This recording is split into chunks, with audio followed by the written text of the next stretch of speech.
Preste atenção aqui.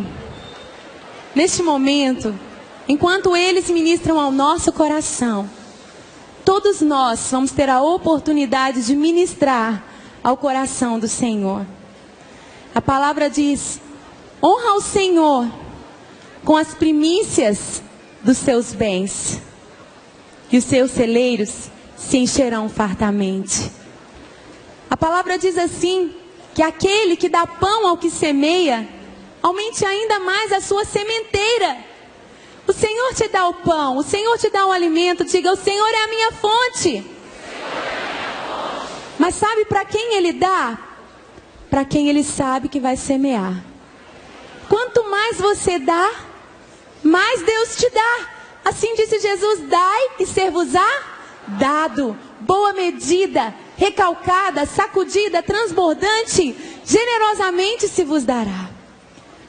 O Senhor quer depositar em nossas mãos bens desta terra, para que esses bens desse mundo, que são, como Jesus disse, são ímpios, esses bens sejam santificados ao Senhor.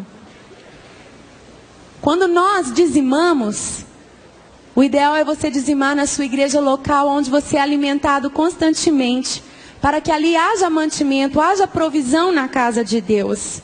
Para aqueles que se dedicam totalmente a estar ali na igreja, servindo o povo de Deus.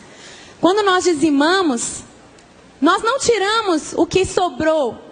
O nosso dízimo deve ser, como Jesus disse, as primícias dos dízimos. Devemos fazer isso e também as outras coisas, diz o Senhor. Diga para o seu irmão: as primícias.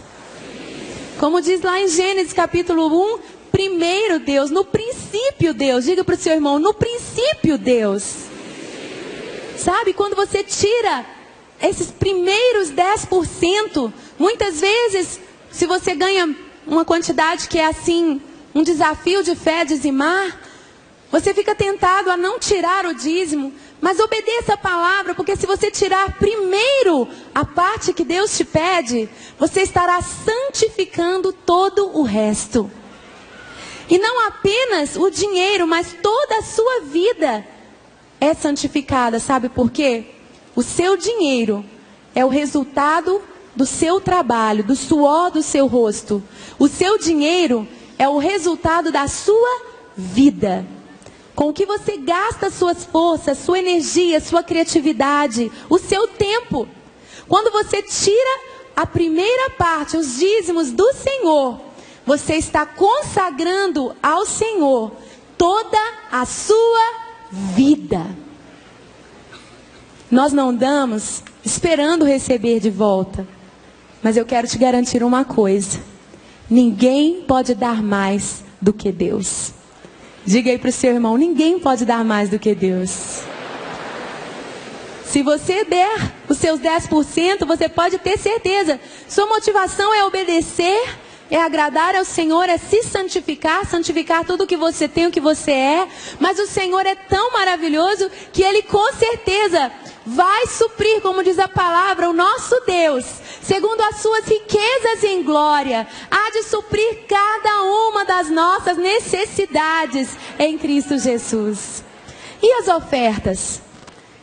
Quem tem um coração generoso, diz a palavra, prosperará. Quanto mais você abençoa voluntariamente, quanto mais você abençoa: Senhor, tu me pedes 10%, mas eu vou te dar 20%. Senhor, eis aqui uma oferta de amor, aqui uma oferta de gratidão, aqui uma oferta de fé. O Senhor planta em nossos corações esses impulsos do Espírito. Você pode ter certeza que o diabo não pede para você dar uma oferta.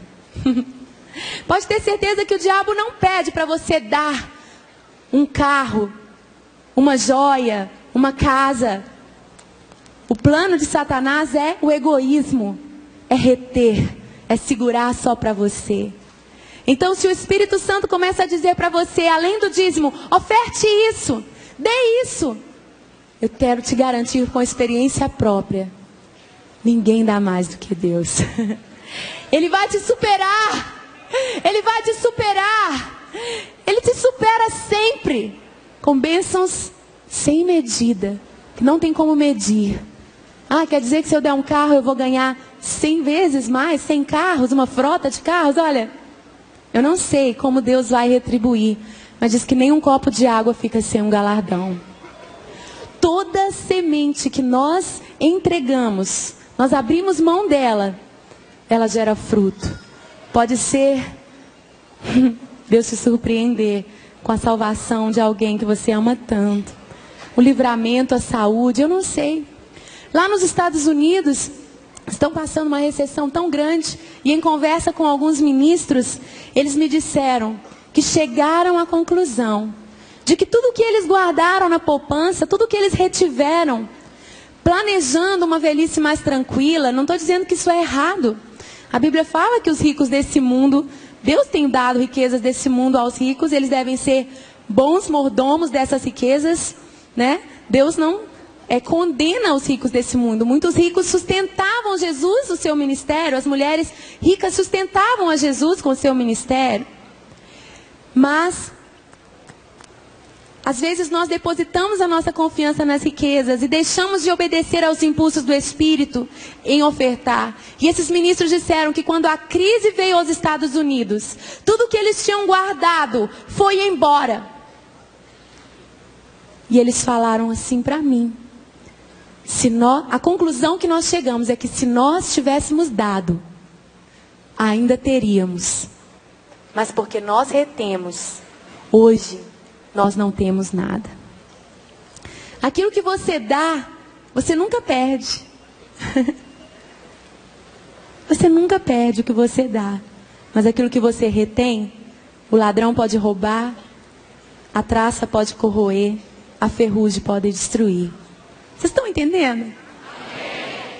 Eu quero dar aqui publicamente um testemunho. Que eu, pessoalmente, quando eu era adolescente, ouvi um homem dizer que era um empresário, que ele começou a dar o dízimo em dobro.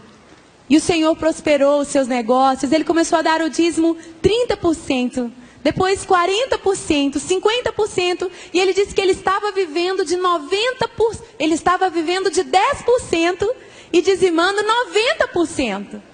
Quando eu ouvi aquilo, eu fiquei tão maravilhada, eu fiquei assim, abobada, e eu não trabalhava, só uma estudante ainda. Eu disse: Deus, um dia eu gostaria muito de fazer isso. E o Diante do Trono começou, e nós nos comprometemos como equipe na doação dos nossos direitos. E nós tivemos que abrir uma empresa. Tudo começou assim, sem querer, né, Sérgio? Sem ambição. Eu creio que o Senhor, Ele olha o coração que não tem ambição própria, esse coração dadivoso. Simplesmente querendo vender os CDs para investir lá na Índia, e começamos a crescer na distribuição e a vender muitos CDs. E eu quero dizer para vocês que eu sou a dona da empresa, mas no ano de 2005, que foi o nosso ano de maior faturamento, para a honra e glória do Senhor, eu digo eu, mas comigo todos os meus colegas, eu doei 98% da nossa entrada, e nós vivemos com 2% da nossa entrada. Louvado seja o Senhor por isso.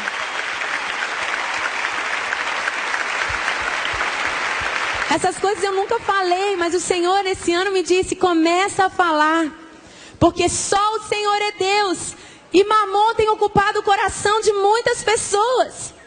E a única maneira de você se livrar da opressão e do domínio de Mamon é dando. É dando. Esse ano de 2010, nós doamos 85%. Eu doei 85% do faturamento. Nós vivemos com 15%. Não precisa aplaudir, não. Só para dizer que nós continuamos perseguindo esse mesmo propósito. Faça assim, ó. É isso que Mamon faz. Dá para mim, reter, a mão fechada. Se você quer ser livre de Mamon, o que você tem que fazer? Dar para o outro, entregar, renunciar. Às vezes quando eu começo a gostar muito de uma roupa lá no meu guarda-roupa, parece que ela começa a ocupar um lugarzinho no meu coração, eu já fico assim, deixa eu desapegar disso aqui, senão daqui a pouco eu vou ter que dar isso aqui. Porque é assim que você se liberta das coisas. É assim que você se liberta das coisas e valoriza as pessoas e valoriza o reino. Como é melhor dar do que receber? Eu sei que você pagou uma inscrição para estar nesse congresso, mas nesta hora, você vai além. Você vai dar uma oferta liberal ao Senhor. E eu quero com você entregar essa oferta para que o pastor David, né? Pastor David da Índia. Pastor Daniel da Índia, possa levar a sua oferta pessoal para o nosso projeto Achastã. Amém?